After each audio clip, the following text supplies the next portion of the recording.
Hi. Hey, what's up? Not much. How are you guys doing? Great. How are you doing? Good, good. Hi. Good to see you guys. Thanks so much for doing this.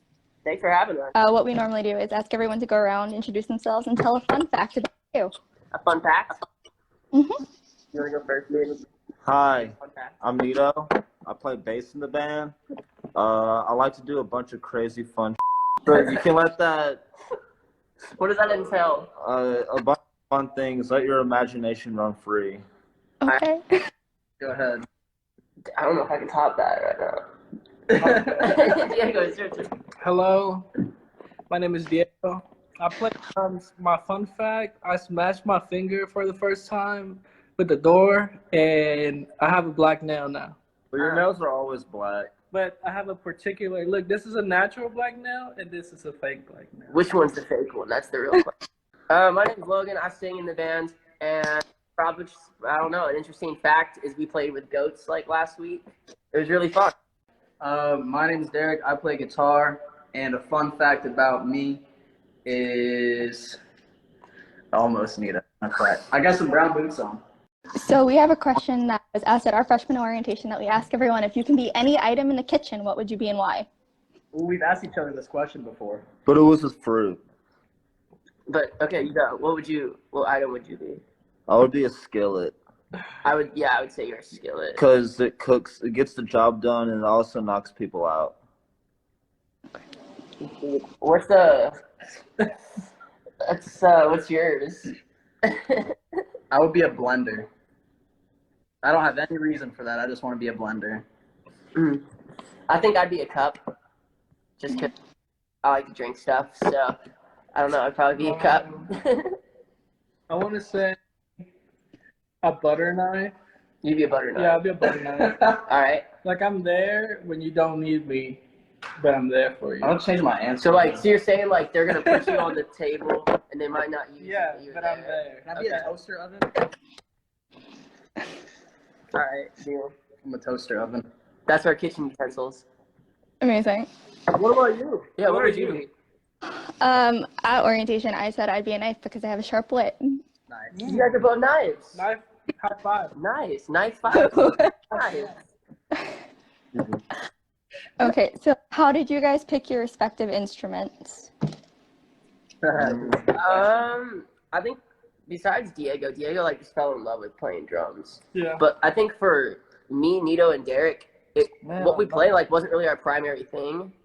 Like he was a bassist, I was a guitarist, and you were a screamo singer. Vocalist. Screamo vocalist. I don't know what the right definition is, but he's dope. Like I've seen videos of it. He's crazy. And like we all just like we're doing that, and then I guess somehow we all switched into what we're doing now, and somehow it worked. I feel like the instrument picks the person, not necessarily the person picks the instrument. And I feel like it kind of makes a lot of sense sometimes to see what people end up eventually playing. I like that level of thinking. Yeah. Cool. It's fate. Yeah, it's fate. Mm-hmm.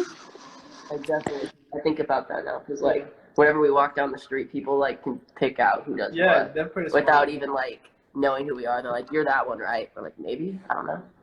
Know my life. So to learn a little bit more about who we're talking to, we always ask, what music are you currently listening to? I'll start because I've been doing some different listening lately. I've been on a lot of country music, which is different. Usually we don't listen to much country in this house, but I've been listening to a lot of country, and Old Dominion is freaking awesome. They have great really count them as songs. country. They have great guitar They tones. count- They're they're super country. dope. They're country. Yeah. They're Yeah. freaking great. I don't really count that. Also, I don't really know I've been that. listening to a lot of Logan singing in his room.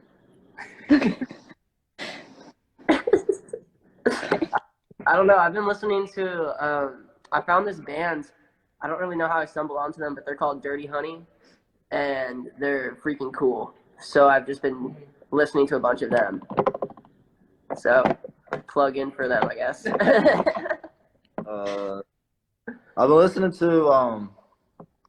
been listening to like a bunch of like local music around town. Like I used to hit those up a lot, so I've just been jamming a bunch of CDs I've had in my room. So No mainstream, just Dude, throwback to DIY. 2005 with the CDs, bro. Yeah. Yeah, I'm in my PT Cruiser. I have a donut on it. I listen to CDs in it. It's like it used to be Diego's car. It looks so pretty now. It's just really It's ugly. his now. Now it's definitely owned by Nito. Now It's it's definitely mine. Nito's I made it fit me. He took off my vegan sticker off. Did he really take it off? He took off. Yeah, there was a vegan sticker behind it, and everybody came up to me in the show. Was like, "Dude, is that your car back there with the vegan sticker?" Dude, heck yeah, man, pride. And I was like, "Dude, I straight up eat meat. That's not my." That happened like 3 times, and I was over it, and I had to rip it off. I got like a razor, and I was like, It was a really good sticker too. it had like a cow on it, and it Yeah. says "Don't eat me" or something, It was a cute Or cow. something. something along those lines. I don't know what I've been listening to. I feel like I've been kind of jamming the same for a minute. Like what? What you been playing? Yeah, what are you playing? What you been jamming on? I don't know, man. You don't know. What I you've don't been listening know. I just hit play. I've That's been doing a lot of like new music discovery on Spotify, and just like checking out new artists. But I mean, there's some songs that I'm into, but I haven't found like like a new thing for me. Does that make sense?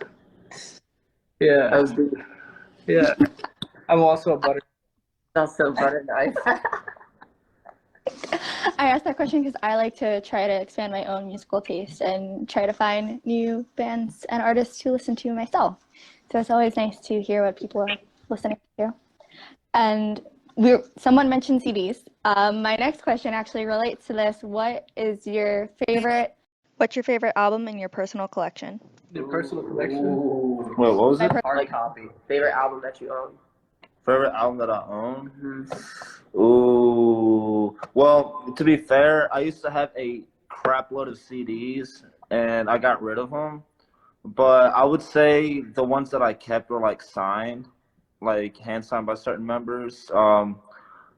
Y'all probably don't know these bands, but like there's one band called Bygones that I have, and it's signed by the guitar player. If y'all don't know Bygones, check them out. And The Faceless, which is another not another, but they're a metal band that's signed by the bassist. Yeah, Those I like are, that. those I are like solid answers. I like Really those solid. signed CDs.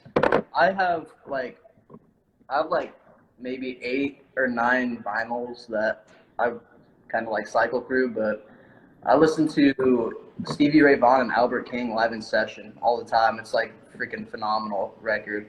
So I'm like really proud of that one. And I have a couple others that I jam on, but I play that probably more than anything. Yeah, he plays his record player like all the time. But all my physical CDs, they're at my parents' place. I don't go there much, so like I don't like go to their place that often. So they're all there. But my favorite CD that I got when I had them, it was the Guns N' Roses Use Your Illusions 1 and 2, and I got that when I was like 9 years old, and I thought that was just the coolest thing in the world. And I like ditched everybody for like 2 weeks and just sat in like this like dark room with like a stereo and just listened to it, like just like sitting there like soaking it in like a weirdo. So that was me. That was my baby. I feel like I gotta steal those back. Hopefully they're not like or anything. I would cry. Just boxed up somewhere sad, not being listened to. I think for me, something that I've never played for like you guys, because it's just a personal record. Like I just listen to it when I'm like around the house. I feel like you played it for us before. No, and you're I just gonna try it. It's called Nation of Two by Vance Joy. Oh yeah. It's just like a chill album, and like you can listen to the whole thing, and it's pretty good. I like that one. I'm a butter knife. I feel like vinyl and CDs have kind of been taking this kind of uptick in a sense because of Spotify streaming culture. So what do you guys think of streaming services like Spotify? We're on them. We're on them. We should use them and stream our music. I don't know. I feel like I don't really have room to talk because like the artist side of me like hates it. Yeah. But the listening side of me loves it because it's just like heaven for music. But if you're the one put it out there, you're like, this sucks. Yeah. I'd rather have CDs and do it that way. But Yeah, I think there's still a lot of worth on putting out vinyls, I don't know about CDs as much because I don't even have a CD player, not even my car. But You have a CD player in your car? I don't know if I do. But Definitely do. do I? You have to. Okay. Every car You're does. like, I'm like gonna- you No have matter to. what. Oh, come on, bro. And then, but like if you realize that, Hi. like we still buy vinyl, so it's still worth it. I say. Come here, come over here. Sorry, we gotta change things. Don't go over there. All right, now we're good, I think. Now we're good. Yeah. Okay. Back. So this kind of relates to my next question. If you could change one thing about the music industry as it is today, what would it be and why? I would want it to actually be active and doing things and not shut down because of coronavirus. Man. That's what I would change about the industry. They weren't saying whose fault is it. Oh, well, That's true. That's every business though. I would change it. How would change Corona?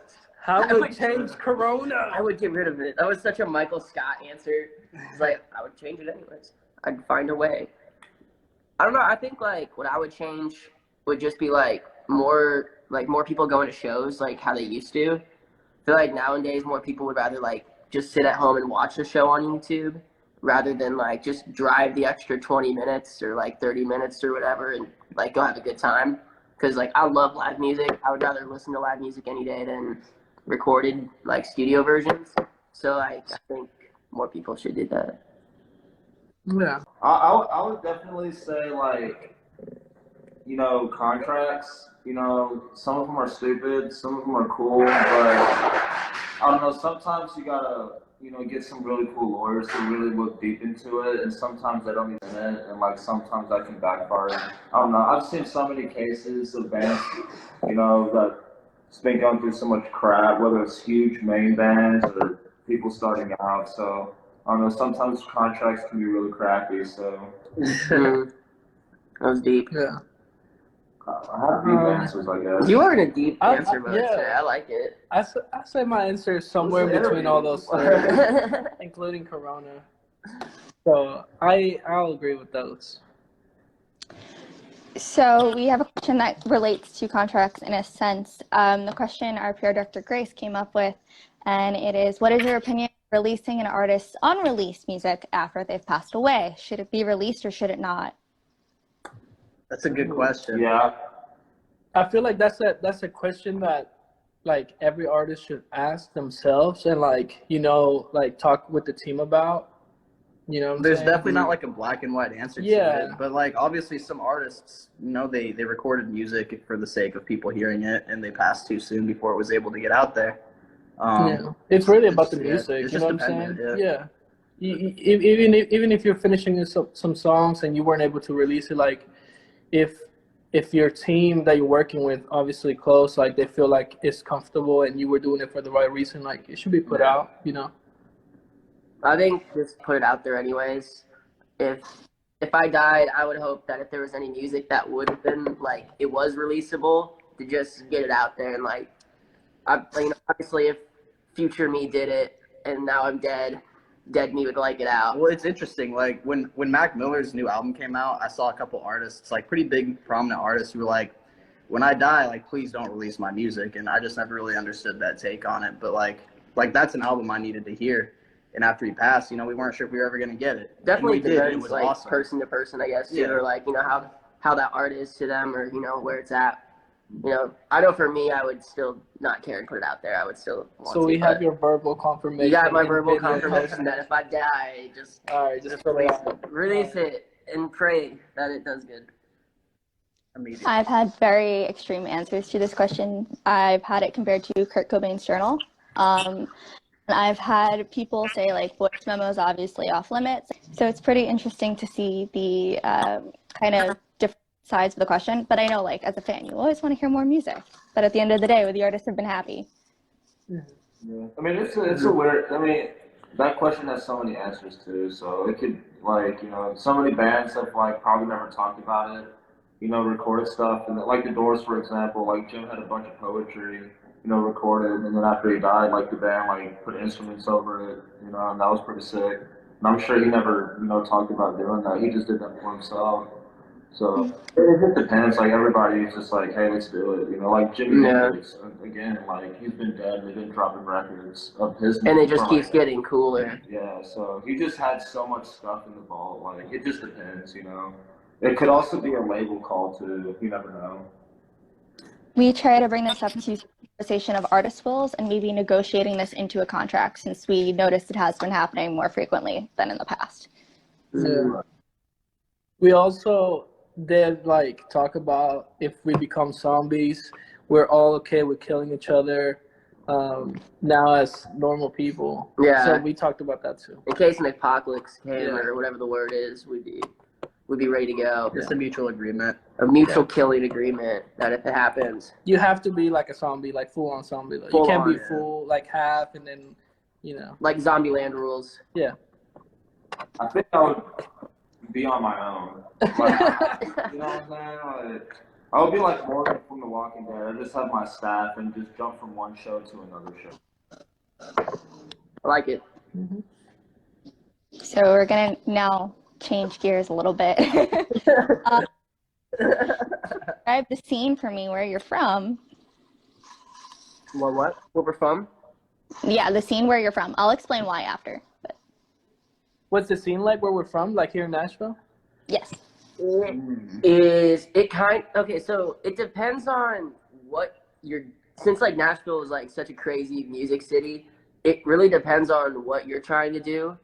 And then that's the scene. I think like there's a lot of scenes, I guess. Genre-wise, we really don't fit into any scene. We didn't like get in with any sort like certain group of bands or anything.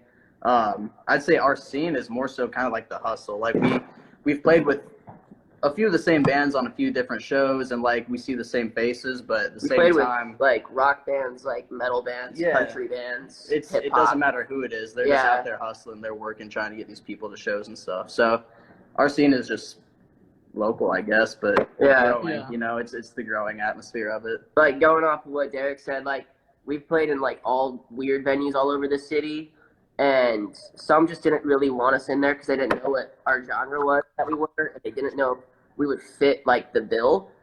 And we were going like, what do you mean? Like if you have us play live, we're gonna sound fine, like we're gonna sound the same. But they just never really wanted to mix us with certain artists and groups that were like, I guess, not us. It's weird. We play shows with like metal bands who are screaming, and then we get up there and we got Logan singing with the pop voice, and like we go from like hip hop duos to a rock band. So it's all over the place. The crazier the better, really. We like it. I think too, like us being a rock band that kind of has a tiny pop influence, like it's kind of hard. Like the pop scene itself, it's a small tight circle compared to like your like trash bands or your punk bands or your country downtown Nashville kind of guys. Like it's kind of hard to find something, but we still get a lot of people to our shows, and like we still have a good time regardless. So it's still pretty good. It's just kind of weird. Yeah, because like I don't know about like how you feel, but like for me, like the scene, like it's almost like every scene in every city almost has like the same niche, like the same. They're all doing like the same type of sound or style or like that type of what's the word? Influence? Is that the right word? Yeah. And like with us, our influences are all over the place. So like when we mesh it together, it just turns into like a big old fun shit show. So that's kind of like what we think about the scene and stuff. So where I'm from, there is no scene. I love that. See? Better. I love that answer. No, like literally, like nothing is like there. Music? Like no one even likes it? Like there's not even a music world? We have a lot of cover bands. You need to come to Nashville. Yeah, you gotta come to Nashville. We gotta show you some crazy stuff. So I always bring this up because I live vicariously through everyone else for this question. I am from Staten Island, New York, and my school is located there. And actually, my school is where School of Rock was filmed. So it's pretty like upsetting to be like, this is such an iconic movie that's inspired so many people, and we really have that. Yeah, that's crazy. But that movie is a classic. Jack Black's in the van and he's pulling up to that. Yeah, that's where we have class. So. Oh, that's freaking dope. I'd get a black van if I went there. So if there's not like a music scene where you're from, where do you go for shows? Like, how do you get your fix? I go to Jersey. It's closer to where I live. Like New Brunswick? Lake Sayreville and Asbury Park. Oh, okay. Are you from Jersey? Oh no, I played shows in Jersey, so I wanted to know where exactly. I really like Jersey, but they have a lot of potholes. Upper East Coast, literally. Pretty rough. Describe your sound for me in 3 words. Oh. You can each do 3 words or a collective 3 words. Forts Like Vana. I would say probably loud, fast, and high. They were gonna say fat. I like that better. Fat with a PH. Yeah, Yeah, fat with a PH. Like Lil Kim. Loud, fat, and high. And fast. We should make that a shirt. So I ask this because I know like I might not necessarily pick the same 3 words. And it's kind of fun to see how fans describe themselves, because someone once actually told me, like, if you can't describe your own sound in 3 words, then you might have to go back and think about like what message you're trying to send through your music. So it's pretty interesting to me to That is kind of true. see. Some people are like, we're this. And, like, they just go down the line. You're like, dude, like 3 words, describe it. Like, give me it. Yeah, I've never thought about it that way. What 3 words were you? What were you thinking? Whoa, were you? Whoa, we were. Maybe let me think. Powerful, really intricate. Yeah. I don't know. That's. What's flatter now? Oh, you have very interesting melodies and composition in your music, and the way it's layered with the lyrics, kind of just nice to hear. Thank you. That's dope. Awesome. I really appreciate that.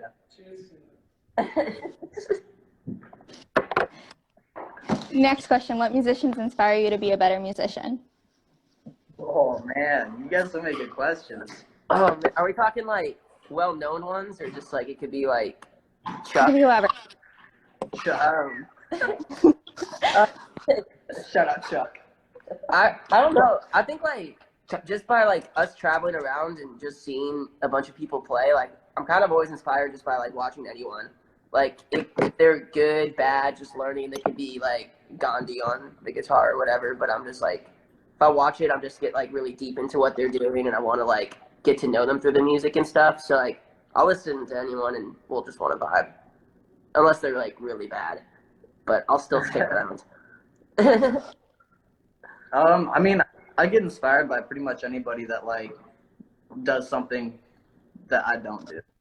So, you know, like if it's a guitarist that laid down some crazy solo, I'm like, man, like I really want to do that. Or if it's a crazy vocalist, like it just makes me want to get on my instrument and like start doing my thing. So I don't know, like anybody out there, it just makes me want to play, which I guess.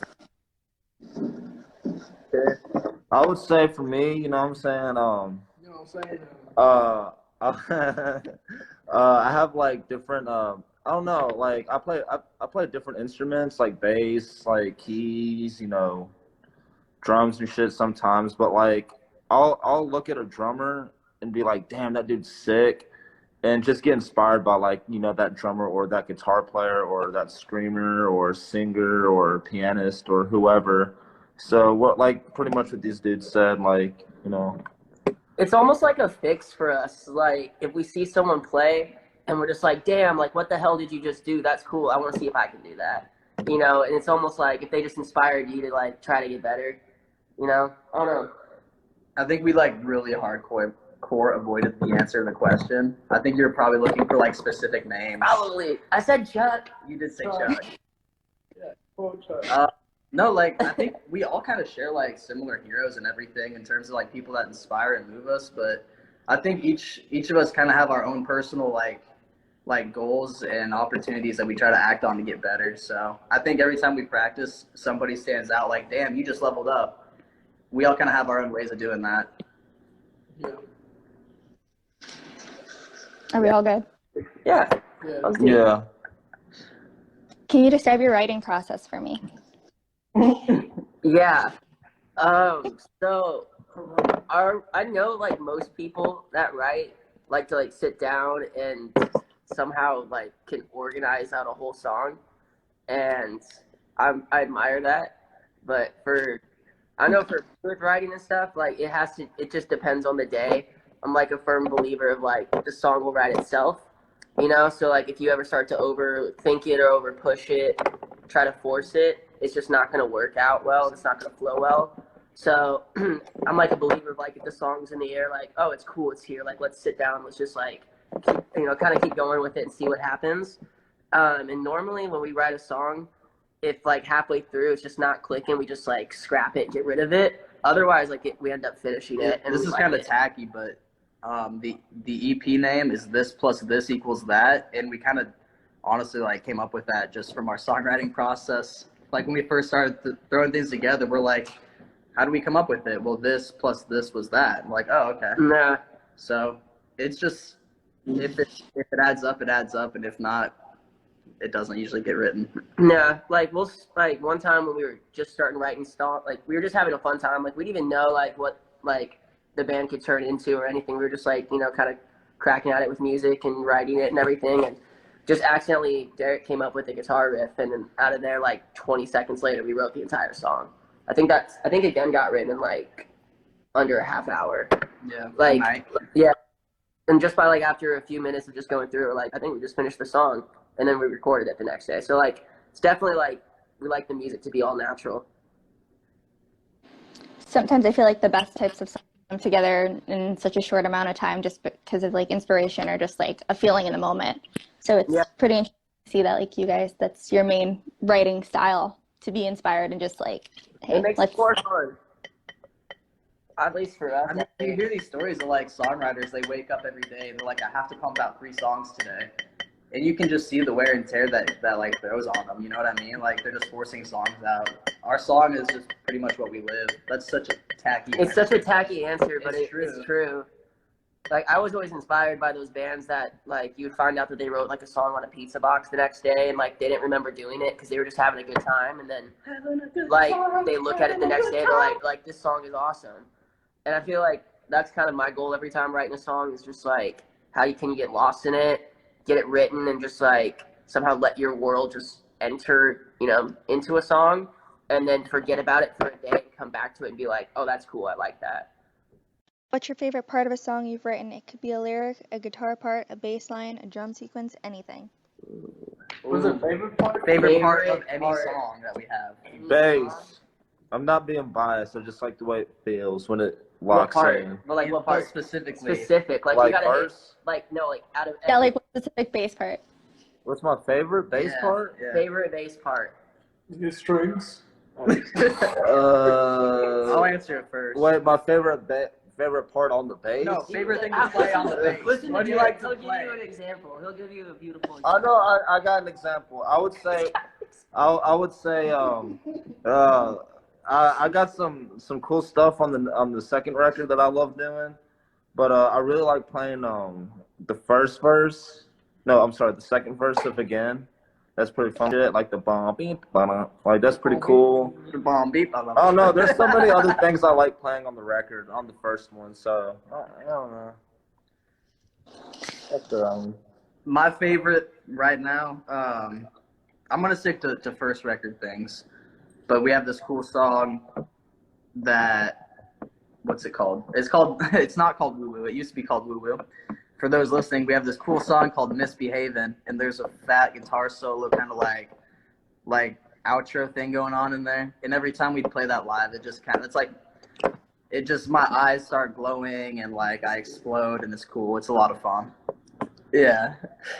I'll keep it with just the EP we have out right now, because I don't want to like talk about an album like we don't have out yet, but it's gonna come out soon. It's gonna be great.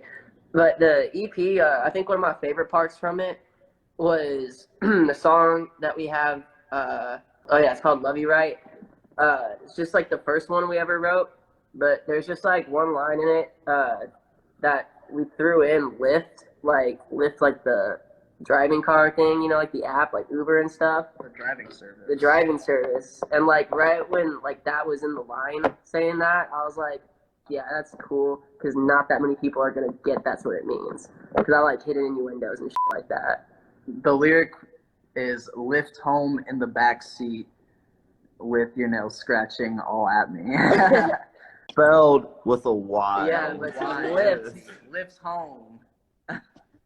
Like, that's my favorite part. I like innuendos, and like people have to like listen to it and be like, "Did you say that?" And like that's like my favorite thing. I like Like, you're not in class, dude. I like all the songs. I'm having fun. Yeah. If you can collaborate with anyone, dead or alive, who would it be and why? Wait, what? Collaborate with anyone, dead or alive. Who would it be? Steve Irwin. Steve Irwin? Damn, dude, nice. Because I've always wanted to, like, catch animals. That was also another, like, childhood icon. He doesn't play an instrument that I know of. This was just a general, like, collaborate with anybody, not necessarily music, right? I think it was more music. He's like Steve Irwin. Like something about it. We can make animal calls in the jungle, man. And we can be an acapella in the jungle. That's music. I just watched this video today of an alligator climbing a fence. That's crazy. And like it just went trippy that you just said that. All right. Crikey. So he's got Steve Irwin. Okay. I would probably To all my Australian people out there, I love you. I probably would go with BB King, just because he made like less is more. Like he could just like play a full 6-minute song just with two notes like on one string. So like I don't know, he's a genius. Jay, do you have an answer? Yeah, you can answer. Yep. You're gonna answer saying all of them, aren't you? You're like I would play with all of them. Who'd you say? I said You said BB King. You said Steve Irwin. Yeah. Like even when you say that, like I'm just like trying to get through. I want to pick somebody that's like dope that I mentioned to. Well, you can go between Blues, the Crocodile Hunter. You got. If we could get a Forts Like Vana Tesla crossover, I think that would be sweet. That would be my goal right Tesla. there. Mm-hmm. So Elon Musk, get up Forts Like Vana. Let's get a Tesla. Mm. I don't have any other answers for that right now. You took.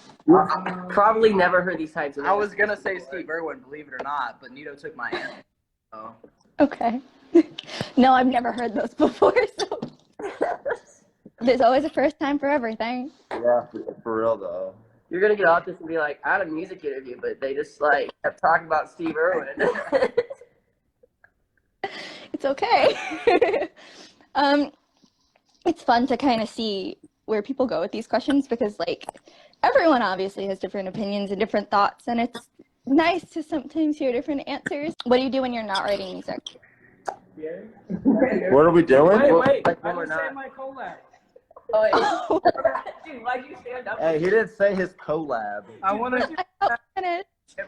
collab with Guy Fieri and make a badass cooking show where we travel and make vegan food. But yeah, something like that. I'll make the intro song. Hey, look at my necklace. Guy Fieri, hit us up.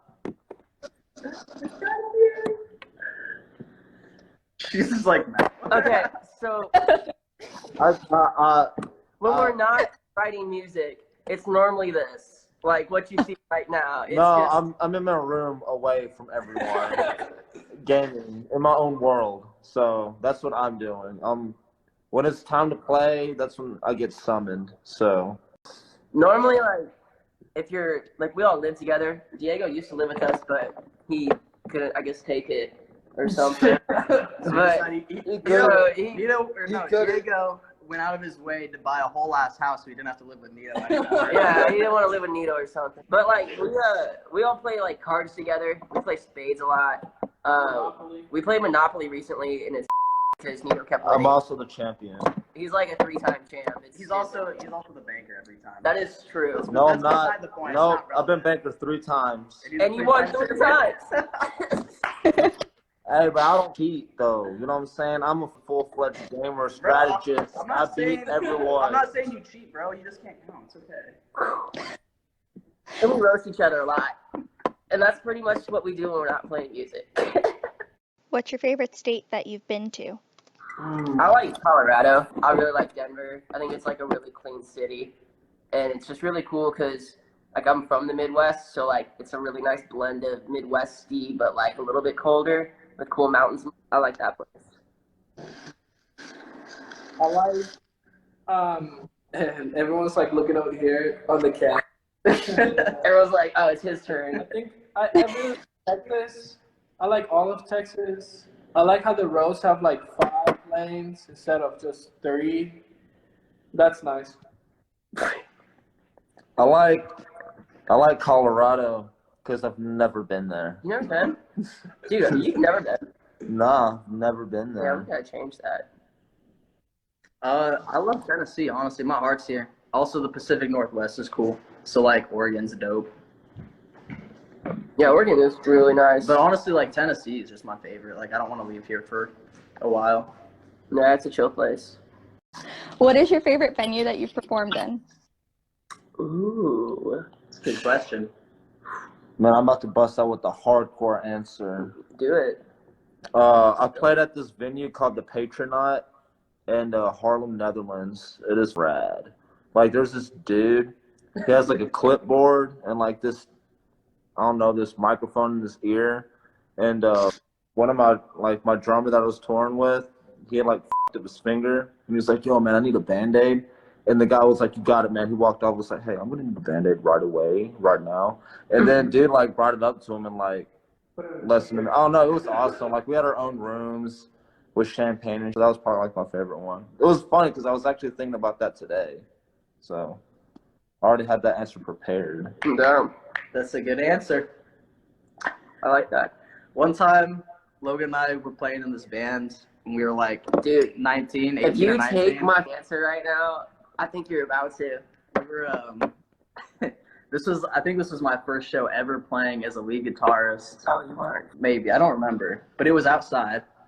Oh, this one. Yeah, this one's cool. It was outside in this park, and we were playing on like a 15-foot like trailer, like a trailer bed. And it was just like this town like had their fair or something going on. We were playing, there's a bunch of like high schoolers there. And I climbed this like really tall thing on the trailer bed. It was like 10 feet high, and I jumped off of it.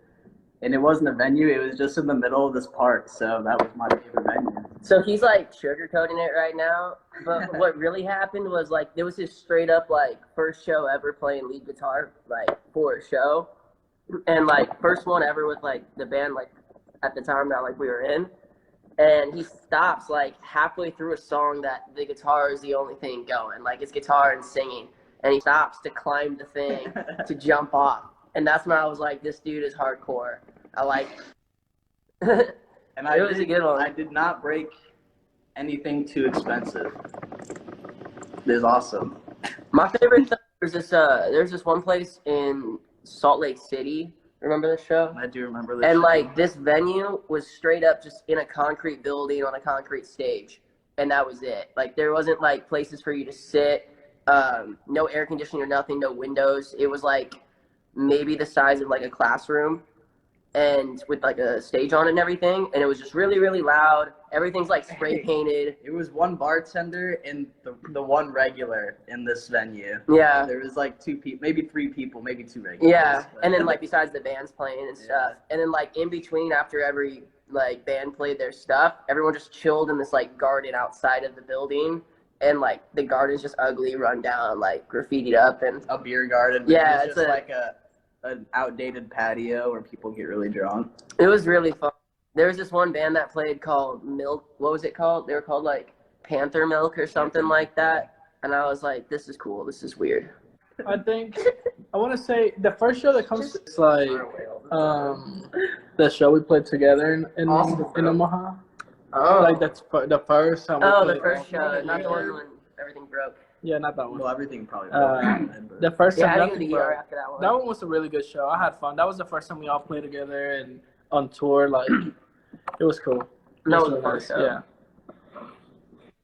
Yeah. The Reverb Lounge in Omaha, Nebraska. Yeah. Reverb Lounge. Pretty much like most of our shows that we all play together, just there's always something really weird or funny that happens. Like this, like something always goes wrong or something always breaks. Like one show, I broke the microphone cable. I didn't know how like that's possible, but like I just like brought my hand up to finish singing the All song. of a sudden, and, I like, look up and he's singing through this microphone, like has no idea. He's like really going. I'm at really it. into it. And the chord is this long and ripped at the end. And everyone's just kind of staring, and then Nito accidentally put his bass in like a fist through the ceiling. he was like, pounding like went crazy. It just went through. It was my fist. It wasn't a fist. Just the first. But yeah, it's like the same show. Like it all happened maybe like a minute difference. So like it was fun. That's crazy. Also, chipped my tooth during the show one time. I got really drunk and I was in Germany and then had my bass and I slapped it right on my face and then chipped my tooth. In one show we played in Ohio. That was at the Thompson house. Yeah, at the Thompson house. We got chocolate cake in. Yeah, and we also broke mic stands. It was really fun. Thank you for the chocolate. And the chocolate cake was phenomenal. I ate it with a drumstick. What are they selling? Like, it's bad. Like, whenever we go to venues and they're like, yeah, you can just use our stuff, we're always like, are you sure, man? Like, you sure you want us to touch this stuff? Because, like, all right, you said it. We played in Chicago with this really dope band called First in Flight, and I kept breaking mic stands on that tour for some reason. That Like, was awesome. it was a dope venue. What was that place called? I don't remember. But they were like, yeah, you can use this mic stand. I was like, hey, I'm like pretty wild with it. Like, I'll throw it. They're like, oh yeah, like you're not gonna do that. It's fine. And like first song in, I'm like chucking it. It was bent by the end of it. Nito broke a string the first song in, like during that show too. And he's a bassist. Like I didn't even know it was possible to just pop a string first song in, but it was cool. I don't think that's the first time he's done that. It's not his first, and it will never be his last too. No. Nor will it be ours. It's gonna be great. Yeah. Okay, my next question is, what do you guys have any pre-show rituals or superstitions? Shots.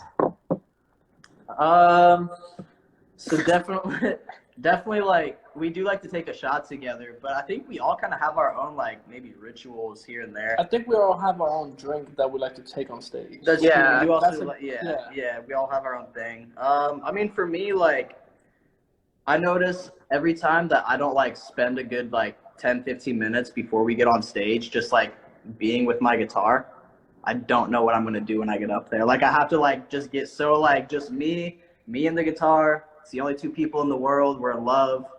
We have our conversations. We talk about our feelings, and then we go on stage and we perform together. And then other times, Logan's like, hey, let's take these shots. And then I don't get that time with my guitar. They're fun. They are fun. I don't know. I think I used to have like a ritual and stuff, and now I'm just like, as long as I'm warmed up and I have a beer in my hand and a water on stage, I'm cool. Yeah, I'll say a beer or water. I like water, but I like beer too. I like water more though. Or a gin and tonic is really nice too, but not when Yeah, you're singing because it's a little dry. Something to sip But- on, yeah. Whiskey's cool. I typically have like either a beer or like a bottle on stage. Yeah, I don't really drink too much like on stage. I feel like I usually just really want water when I'm on stage. we used to have bottles on stage during some venues, but then other ones wouldn't let us anymore. Like the end, we would do it all the time. Yeah. Nito, what's your What's your ritual. Yeah, what's your ritual? My ritual, he's standing He's also now. Yeah, Diego had to throw that in right now that he's just standing now. like a ritual before a show. Yeah. Pre-show. I usually get like 2 beers, smoke a joint and a cigarette, and I'm ready to go. A ritual. My next question is, you're in a van together. What are 4 songs that must be in the playlist? Love You Right, No. Like when we're driving, like you're talking when we're driving. or a set list when we're playing. No, when we're No, driving. like in the van. We're Oh, like we're on the road. Well, What's 4 songs? We don't give Nito the aux. yeah, no one likes. So so here's the thing. Diego has like when whoever picks aux chord, it's kind of like this. I feel like I'm gonna nail this. Okay. I'm gonna get me good too. This is pretty easy. Yeah. So like Diego normally plays something really percussion like bass, but it's always a little bit like poppier, kind of sometimes EDM, sometimes rock. Just like But it's usually groovy as hell. it's really groovy as hell, and it's gonna be something that really gets you like feeling good. Nito is just like in your face, like that's his personality. So like his music that he likes is always that. In Like your it's face. very in your face, very bass Typically loud. very in your face. Typically metal or like trap as hell. Like Young Dolph. Yeah, Derek is more Memphis. of a. Derek will bop to anything and somehow knows the words to like all the But songs. that's the thing But- about Derek. Derek will sing every song, and then Yeah. you can't enjoy the song because he's singing every song, and then you're just like, bro, can we change the song to a song he does sing now so I can listen to the song? But he does a lot of like. I'm just better than the original. He does a lot of like Eagles right now, or like Black Bear right now. Dude, I And, go like, all over he has the place. phases. Yeah. I think when it comes to like you have to have 4 songs in the car, none of us are gonna settle on the same song. We'd each have to pick So one. typically it's either the driver or the passenger that's in charge of the aux cord, and everybody else is either gonna be like, hell yeah, I love this song, Yeah. or they get salty because it's not their music and they listen to their own tunes. And like when it gets later at night and everyone's falling asleep, then it turns into like driver gets a say. in the queue. Whatever you can listen to stay Yeah. awake. And there was one time we were driving through the Midwest, and we didn't realize there was gonna be like all these detours for some reason, and it was a 14-hour drive. So it's like now like 3, 4 in the morning, and we find out that like the main road to get on there to make it like a quick 30-minute left in the drive, it turned into an extra 2 hours because it was a detour, and we're like, holy. So it turned into a 16-hour drive, and that queue was not fun. That does sound rough. Yeah. There was actually one moment when we had no signal either, so like we couldn't listen to any music, and it was just like Are you silence. talking about to Austin? No, the time when we went to Nebraska or whatever. Oh yeah, that's right. That sucked. That's Yeah, crazy. that whole trip was a trip. So what are your goals for the new decade 2020? It used to be for the year, but the year's kind of been canceled. So it's been For the modified. For the decade, well, we just got a deal offered to us, and we took it with Hutchdown Records. So Congrats. we have a really fun start to 2020, and then it kind of just tanked a little bit halfway through recording. Our 2020 decade plans are to survive coronavirus as a unit. We're gonna be awesome. We're gonna take care of ourselves. We're gonna come Finish out the stronger. record. We're gonna finish the record, and it's gonna be freaking dope, and you're all gonna love it. And then we're gonna tour. It's gonna be amazing. And then we're gonna tour until we can no longer walk. Out because once it goes back to normal, everyone's going to start booking, and we'll just get to finish Finish the record. and- recording, and then we're going to do some really cool music videos too and stuff with I think half of the album. So I think right. Give or Yeah. take. I think that's the plan that we have so far. We're gonna have some Right. music videos coming out. We're gonna have some eventually. videos. It's gonna be great, right? Yeah, I it's gonna think be so. awesome. So that's gonna give us probably till I don't know till everyone starts touring, and we'll be like, cool, now we're ready. I think everything will kind of come together in a nice way. And like, as we were talking about earlier in the beginning, kind of like fate. So sometimes I feel like things happen for, and maybe the way timelines are falling, everything will just flow very nicely. It's gonna be awesome. That's kind of our motto too, because we all met accidentally pretty much. Like we're 2 sets of best friends growing up, and we met Diego on the street one morning and found out we all worked together. So, and then he was like, yeah, I know a guy named Nito. And then we met Nito, and we're like he only like walked in. We haven't even like known him for 5 minutes. We're like, that's the bass player. So like, that's our dude. This is the band. So we're a big believer in that. Well, I love that. And I can't wait to see what you guys do when the record's finally released. So thanks so much for speaking with me. I really appreciate it. And it was a lot of fun. So thanks. Thanks for for talking to talking us. to us and having us. We got to do Yeah, this again too. it's awesome. Sick. Nito says thank you. Let me.